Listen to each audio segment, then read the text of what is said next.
ವೀಕ್ಷಕರೇ, ಇವತ್ತು ಅಯೋಧ್ಯೆಯ ರಾಮ ಮಂದಿರದ ಬಗ್ಗೆ ಒಂದು ವಿಶೇಷವಾದ ಮಾಹಿತಿನ ತಾಂಬಂದಿದ್ದೀವಿ. ಬನ್ನಿ ನೋಡೋಣ. ಅಯೋಧ್ಯೆಯ ರಾಮ ಮಂದಿರ. ಈ ಅಯೋಧ್ಯೆಯ ರಾಮ ಮಂದಿರ ಒಂದು ದೇವಾಲಯವಾಗಿದ್ದು, ಇದು ಉತ್ತರ ಪ್ರದೇಶದ ಅಯೋಧ್ಯೆಯಲ್ಲಿ ಶ್ರೀರಾಮ ಜನ್ಮ ಭೂಮಿಯ ಪವಿತ್ರವಾದ ಒಂದು ಸ್ಥಳವಾಗಿದೆ. ಈ ರಾಮ ಮಂದಿರವನ್ನು ದಿನಾಂಕ 6/8/2018 ಪ್ರಧಾನಮಂತ್ರಿ ನರೇಂದ್ರ ಮೋದಿ ಈ ಒಂದು ದೇವಾಲಯದ ಶಿಲಾನ್ಯಾಸವನ್ನು ನೆರವೇರಿಸುತ್ತಾರೆ. 1528ರಲ್ಲಿ ಮೊಘಲರ ಆಕ್ರಮಣದಿಂದ ರಾಮ ಮಂದಿರವನ್ನು ಕೆಡವಿ ಬಾಬರ್ ಮಸೀದಿಯನ್ನು ನಿರ್ಮಿಸಿದರು ಎಂದು ಇತಿಹಾಸಗಾರರ ಒಂದು ಅಭಿಪ್ರಾಯವಾಗಿರುತ್ತದೆ. ಈ ದೇವಾಲಯದ ನಿರ್ಮಾಣದ ಹೊಣೆಯನ್ನು ಮತ್ತು ದೇವಾಲಯದ ವಿನ್ಯಾಸವನ್ನು ಸೋಮಪುರ ಕುಟುಂಬ ಈ ದೇವಾಲಯವನ್ನು ವಿನ್ಯಾಸಗೊಳಿಸಿತು ಎಂಬ ಮಾಹಿತಿ ಲಭ್ಯವಿದೆ. ದಿನಾಂಕ 22 ಜನವರಿ 2024ರಂದು ಭಾರತದ ಪ್ರಧಾನಮಂತ್ರಿಯವರು ಈ ಕಾರ್ಯಕ್ರಮಕ್ಕೆ ತೆರಳಿ ಮೂಲ ವ್ಯಕ್ತಿಯಾಗಿ ಅಂದರೆ ಇವರೇ ಅತಿ ಇಂಪಾರ್ಟೆಂಟ್ ವ್ಯಕ್ತಿಯಾಗಿ ಶ್ರೀರಾಮಲಲ್ಲಾ ಪ್ರಾಣ ಪ್ರತಿಷ್ಠಾಪನೆಯನ್ನು ಕೂಡ ನೆರವೇರಿಸಿಕೊಡ್ತಾರೆ. ವೀಕ್ಷಕರೇ, ಬಾಲರಾಮನ ವಿಗ್ರಹದ ವಿಶಿಷ್ಟ ಲಕ್ಷಣಗಳ ಬಗ್ಗೆ ನೋಡೋದಾದರೆ, ಅಯೋಧ್ಯೆಯ ಶ್ರೀರಾಮನ ವಿಗ್ರಹವು ಇತರೆ ರಾಮನ ವಿಗ್ರಹಗಳಿಗೆ ಹೋಲಿಕೆಯನ್ನು ಮಾಡಿದರೆ ತುಂಬ ವಿಶಿಷ್ಟತೆಯಿಂದ ಕೂಡಿದೆ. ಯಾಕೆ ಅಂತಂದರೆ, ಶ್ರೀರಾಮನ ವಿಗ್ರಹದಲ್ಲಿ ಯಾವುದೇ ರೀತಿಯ ಆಯುಧಗಳನ್ನು ಕೆತ್ತಲಾಗಿಲ್ಲ ಅಥವಾ ಬಳಸಲಾಗಿಲ್ಲ.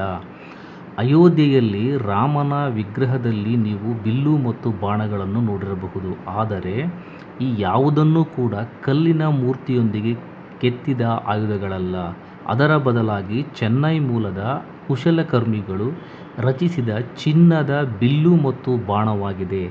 ರಾಮಾಯಣದಲ್ಲಿ ರಚಿಸಿದಂತಹ ಈ ಬಿಲ್ಲನ್ನು ರಾಮನ ಕೋದಂಡದ ಮಾದರಿಯಲ್ಲಿ ರಚಿಸಲಾಗಿದೆ. ವಿಗ್ರಹದ ಕೆತ್ತನೆಯ ವಿಶೇಷತೆ ಬಗ್ಗೆ ನೋಡೋದಾದರೆ, ಬಾಲರಾಮನ ವಿಗ್ರಹವು 5 ವರ್ಷ ವಯಸ್ಸಿನ ರಾಮನ ರೂಪವನ್ನು ಪ್ರತಿನಿಧಿಸುತ್ತದೆ. ಮೈಸೂರಿನ ಶಿಲ್ಪಿಯಾದ ಅರುಣ್ ಯೋಗರಾಜ್ರವರು ಈ ಬಾಲರಾಮನ ವಿಗ್ರಹವನ್ನು ಕೆತ್ತಿದ್ದಾರೆ.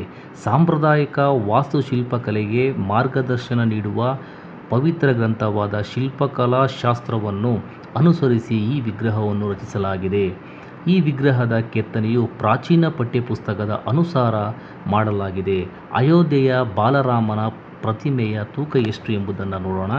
ಅಯೋಧ್ಯೆಯಲ್ಲಿನ ಬಾಲರಾಮನ ಈ ವಿಗ್ರಹವು ಸುಮಾರು 4.24 ಅಡಿ ಎತ್ತರವನ್ನು ಮತ್ತು 3 ಅಡಿಗಳಷ್ಟು ಅಗಲವನ್ನು 200 ಕಿಲೋಗ್ರಾಂಗಳಷ್ಟು ತೂಕವನ್ನು ಒಳಗೊಂಡಿದೆ. ಈ ವಿಗ್ರಹವು ಕಮಲದ ಹೂವಿನ ಮೇಲೆ ಕೈಯಲ್ಲಿ ಬಾಣ ಮತ್ತು ಬಿಲ್ಲುಗಳನ್ನು ಹಿಡಿದು ಕುಳಿತುಕೊಂಡಂತೆ ಚಿತ್ರಿಸಲಾಗಿದೆ. ಅಯೋಧ್ಯೆಯ ಬಾಲರಾಮನ ವಿಗ್ರಹವು ಅತ್ಯಂತ ಆಕರ್ಷಣೀಯವಾಗಿದೆ. ನೋಡಿದಷ್ಟು ಮತ್ತೆ ನೋಡಬೇಕೆನ್ನುವ ಆಸೆ ಹೆಚ್ಚಾಗುತ್ತದೆ. ಬಾಲರಾಮನ ವಿಗ್ರಹದಲ್ಲಿ ರೂಪ ನೋಡುತ್ತಿದ್ದರೆ ಅದೇನೋ ದೈವತ್ವ ಮನೋಭಾವನೆ, ಭಕ್ತಿ, ಶಾಂತಿಯ ಅನುಭವವಾಗುತ್ತದೆ. ಅಯೋಧ್ಯೆಯ ರಾಮ ಮಂದಿರ ಇತ್ತೀಚೆಗಷ್ಟೇ ವಿಶ್ವವಿಖ್ಯಾತಿಯನ್ನು ಪಡೆದುಕೊಂಡಿದೆ. ಯಾಕೆ ಅಂತಂದರೆ, ಶ್ರೀರಾಮ ಮಂದಿರವನ್ನು ದಿನಾಂಕ 2024ರಂದು ಜನವರಿ 22ರಂದು ಲೋಕಾರ್ಪಣೆಯನ್ನು ಮಾಡಲಾಯಿತು. ಅಯೋಧ್ಯೆಯು ರಾಮ ವಾಸಸ್ಥಳವಾಗಿದ್ದು ಎಂದು ಅನೇಕ ಪುರಾಣಗಳ ಕಂಡುಬರುತ್ತದೆ. ಈ ಒಂದು ವಿಚಾರಕ್ಕೆ ಅಯೋಧ್ಯೆಯಲ್ಲಿ ಶ್ರೀರಾಮ ಮಂದಿರವನ್ನು ನಿರ್ಮಾಣ ಮಾಡಲಾಯಿತು ಎಂಬ ಪ್ರತೀತಿ ಇದೆ. ಈ ಒಂದು ಶ್ರೀರಾಮನ ವಿಗ್ರಹವನ್ನು ಕಪ್ಪು ಕಲ್ಲಿನಿಂದ ಕೆತ್ತಲಾದ 51 ಇಂಚಿನ ಪ್ರತಿಮೆಯು ಭಗವಾನ್ ಅವತಾರವನ್ನು ಅತಿ ಸುಂದರವಾಗಿ ಸೆರೆಹಿಡಿಯಲಾಗಿದೆ. ಶ್ರೀರಾಮನನ್ನು ಯಾರೇ ನೋಡಿದರೂ ಕೂಡ ಒಂದು ಕ್ಷಣ ದೈವಿಕ ಶಕ್ತಿ, ಆಧ್ಯಾತ್ಮಿಕ ಪ್ರಜ್ಞೆ ಮತ್ತು ಭಾವನೆ ಸಂಚಾರವಾದಂತಹ ಒಂದು ಅನುಭವವಾಗುತ್ತದೆ.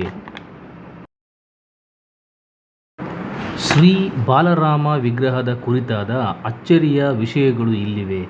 ದೈವಿಕ ಸೂರ್ಯ ತಿಲಕ.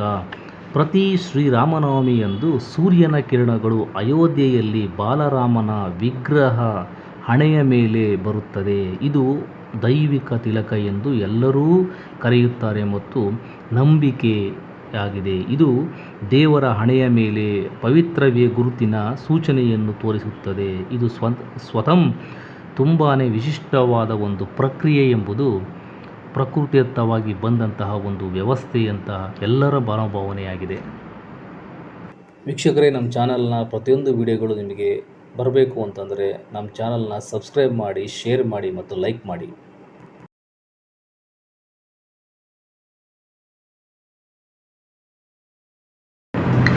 ವೀಕ್ಷಕರೇ, ಇವತ್ತು ಅಯೋಧ್ಯೆಯ ರಾಮ ಮಂದಿರದ ಬಗ್ಗೆ ಒಂದು ವಿಶೇಷವಾದ ಮಾಹಿತಿನ ತಾಂಬಂದಿದ್ದೀವಿ. ಬನ್ನಿ ನೋಡೋಣ ಅಯೋಧ್ಯೆಯ ರಾಮ ಮಂದಿರ. ಈ ಅಯೋಧ್ಯೆಯ ರಾಮ ಮಂದಿರ ಒಂದು ದೇವಾಲಯವಾಗಿದ್ದು, ಇದು ಉತ್ತರ ಪ್ರದೇಶದ ಅಯೋಧ್ಯೆಯಲ್ಲಿ ಶ್ರೀರಾಮ ಜನ್ಮ ಭೂಮಿಯ ಪವಿತ್ರವಾದ ಒಂದು ಸ್ಥಳವಾಗಿದೆ. ಈ ರಾಮ ಮಂದಿರವನ್ನು ದಿನಾಂಕ 6/8/2018 ಪ್ರಧಾನಮಂತ್ರಿ ನರೇಂದ್ರ ಮೋದಿ ಈ ಒಂದು ದೇವಾಲಯದ ಶಿಲಾನ್ಯಾಸವನ್ನು ನೆರವೇರಿಸುತ್ತಾರೆ.